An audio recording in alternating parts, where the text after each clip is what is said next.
Krav Maga, ça veut dire donc Krav combat, Maga contact ou rapproché, combat rapproché. C'est pas un art martial en plus, c'est pas quelque chose qui se surajoute à d'autres arts martiaux. C'est une self-défense qui se pratique selon des principes. On va éviter de se mettre dans des situations difficiles, on va privilégier le dialogue. Voilà. Et si on arrive malheureusement en cas de confrontation, c'est parce qu'on a épuisé toutes les autres options, dont la fuite. Du coup, sur ces principes-là, par exemple, ça va être d'attaquer ou de défendre la voie la plus courte et la plus simple possible de la position où on se trouve. Donc ça peut être de côté, ça peut être de dos, ça peut être tout ce qui peut se passer en fait. Donc c'est une self-défense globale. On essaie de se préparer à toute éventualité possible.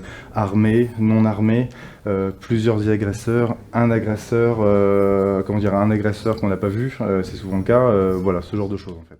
Un sport qui s'est popularisé depuis quelques années mais qui trouve ses racines en Hongrie dans les années 30. Développé ensuite par l'armée israélienne, aujourd'hui ce sport est destiné à un large public. Beaucoup de gens le pratiquent pour soi.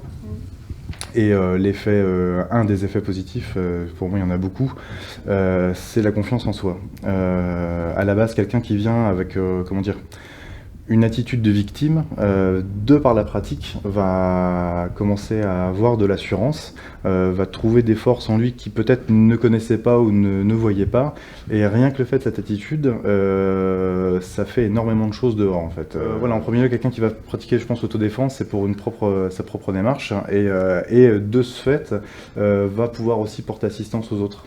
Voilà, ne serait-ce que beaucoup par le dialogue. D'avoir des techniques, je sais que s'il arrive quelque chose, ou même s'il se passe quelque chose pour quelqu'un d'autre, le fait d'interpeller la personne, déjà, ça peut la perturber dans son action ou dans ses intentions, et du coup, c'est plus rassurant. On apprend à se détendre et à relativiser les choses, et sinon, c'est tout un ensemble en fait. Il n'y a pas que le côté on agit, c'est comment réagir, comment analyser la situation avant de pouvoir justement agir. C'est un peu une méthode un peu clé en main en fait. Vous faites un cours, vous devez en sortir avec quelque chose. Voilà.